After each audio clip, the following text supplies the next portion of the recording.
Last year, many New Mexicans were shocked to learn there were more than 5,000 untested rape kits across the state. That number was in a report from State Auditor Tim Keller's office. Albuquerque and Bernalillo County had the highest number of untested kits. Producer Sarah Gustavus looks this week at what is being done to move forward and prevent this from happening again. I'm joined this week by State Auditor Tim Keller. Thanks for being here. Great to be here. Also, Jim Harvey, Executive Director of the Rape Crisis Center of Central New Mexico. Thanks for joining us. Thank you for having me in.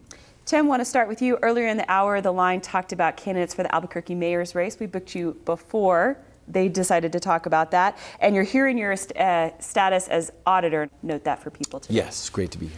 But let's talk about the audit that your office produced that shows that funding for forensics labs are decreasing and resources for technicians are stretched thin. What are some other challenges that you found that are leading to this backlog of thousands of rape kits across New Mexico? Well, our report outlines a couple of different factors. There's actually 14 risk factors in all. But I think the one story that is not told enough and needs to be in New Mexico, especially rural New Mexico, unfortunately, about 20% of the respondents actually stated that credibility of the victim or the witnesses was one of the reasons why the kit was not sent in to be tested. And that's something that I really think speaks to some long-held, unfortunate stereotypes and prejudices against women and children. And so I think on the one hand, we've made a lot of progress. I think if we did that survey 10 years ago, it would have been totally different. But on the other hand, this is still a very important stigma that we have, and it's something that we need to just blast right through. And that's why we support having every kid tested. And you also brought a sample kit. I think that might be useful for folks to see what exactly we're talking about. So a lot of folks, they're commonly called rape kits, and the preferred term is actually sexual assault evidence kit. But it looks like this. I mean, it's basically an envelope, but it has, sort of different inventory information on the front. But when we talk about these kits, this is representative of one of the worst hours or several hours in people's lives. And they have the courage after an assault to actually go to a center to actually get the evidence taken that goes in here. So this holds typically DNA evidence, but it's usually swabs or hair, fingernails, things like this. And there can actually be some larger pieces of evidence like clothing and things that come with it. But if you go into an evidence room into a police department, you see three things primarily. You see a bunch of confiscated drugs, typically trash bags, even of marijuana and things like this. You see a huge gun rack, and then you see shelves and shelves of these. And none of those are supposed to be there. They're supposed to be in the lab being tested. Jim, were you surprised by any of the results in the audit, what they found? Surprised probably by the numbers. I had no idea what the statewide numbers were like. I knew that the largest number of untested kits were here in Albuquerque.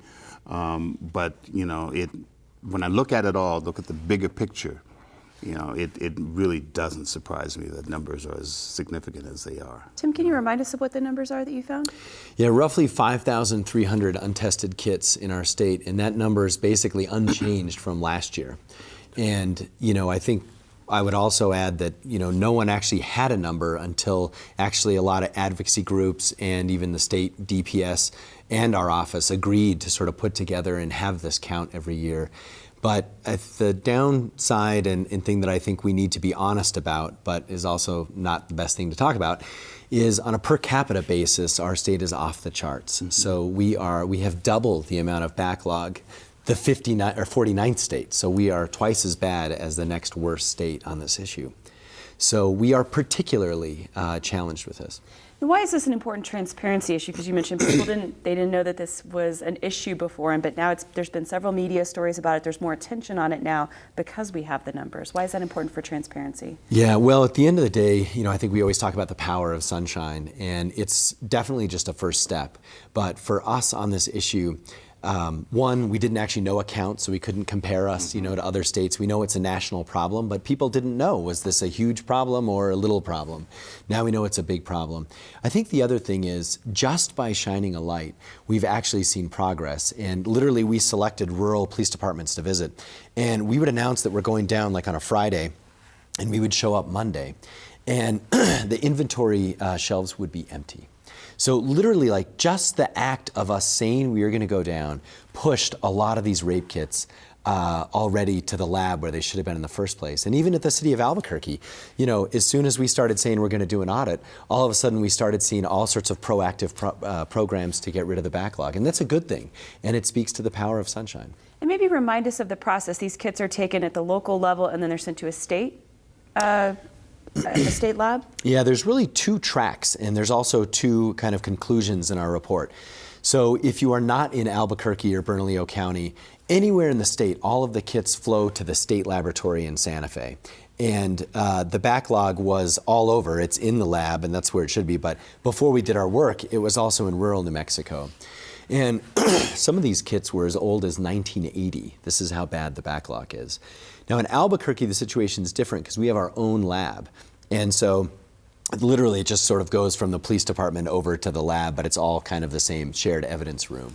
And so that's why there's also two sets of challenges. There's a state challenge and then there's an Albuquerque challenge.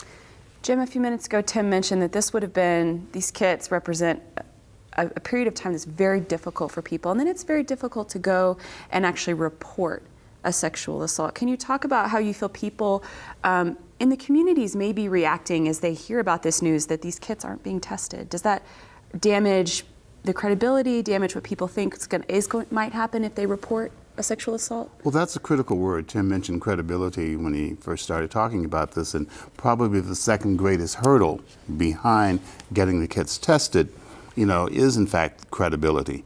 And getting police departments to a point where they begin to lend credibility to, you know, to a victim, you know, is really a critical piece, because if individuals feel that they can continue to be sexually assaulted anywhere in the state and nothing's going to happen, number one, their credibility is going to be challenged. Number two, the kit's not going to be tested. You know, if evidence is in fact collected, then people are going to be less inclined to come forward when they should. I mean, it is their legal right, almost their legal obligation.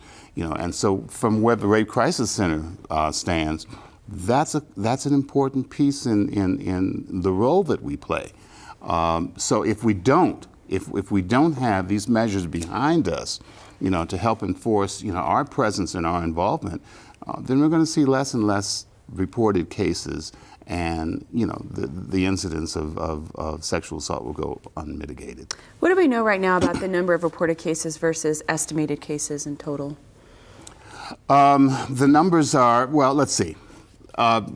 We know that about 34% of the cases that are reported, you know, get reported to police departments. Right behind that, about 33% of the cases get reported to a rape crisis center, much like ours.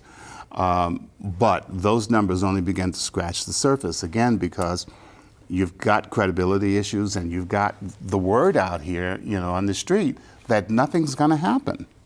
And so more and more people are less inclined to come forward. So we really don't know, you know, how significant the incidences are. We can only tell you that the incidents are high.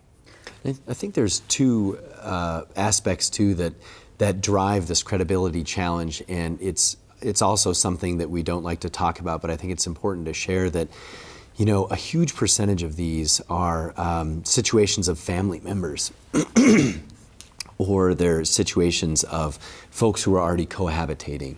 And that's where, when we talk about credibility, that's why it gets really, really tough. And that's also why it's so important that victims believe in our justice system. Mm-hmm. Because given those difficult situations where it might be a family member, you know, if you've got the courage to go through with this, you've got to have faith that our judicial system is not going to let you down. And that's what we're doing right now. There's so much more talk now about what we call intimate partner violence. And it's someone that you know.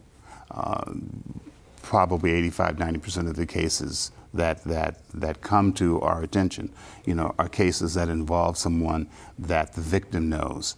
It's a relative. It's someone that lives in their home. It's someone they work with. It's someone that they go to school with. That's where the cases are, and so it's not that stranger lurking in the bushes, you know, that causes us as much concern. It's those people that know you and catch you unaware, and end up engaging in a sexual assault. Lawmakers are going to meet for the 60-day session starting next week. Crime and public safety have been big topics in the past couple of years in the legislature. What would you like lawmakers to focus on this issue of sexual assaults and testing these kits? More resources is number one, making certain that all jurisdictions throughout the state, including Albuquerque, began to get the resources that they need to hire forensic specialists, to populate these labs and begin to delve into this large backlog of cases and do away with them. But at the same time, I think it's important to make certain that these labs would, for the future going forward, be equipped with the kinds of personnel that they need, so that when a case is taken, when a rape kit test is taken, it is in fact sent to a lab immediately, and it is processed, in a reasonable amount of time, so we don't have a backlog going forward. And Tim, are you working with lawmakers or other agencies at the state level? We are, and actually, I think what's good about what's happening at the state level is, I have to give the state a lot of credit. Last year the legislature decided to prioritize this, and what that means is that they actually allocated money. And we have a Secretary of Public Safety, Weaver, who is stepping up as a leader in our state, and he is committed to ending the backlog in a few years.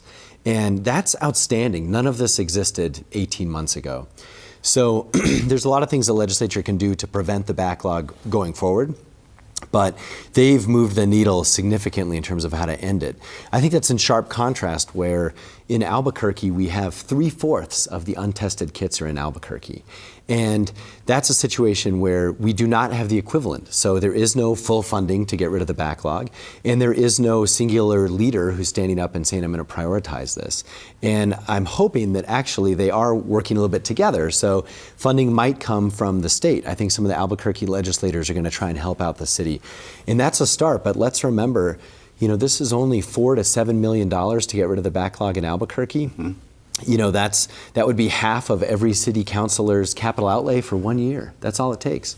Or 1% of the art project. So I think legislators recognize the backlog is a solvable problem for actually not a lot of money. We've got to get the city to do the same. Thank you so much for stopping by this week. Thank you. Thanks so much.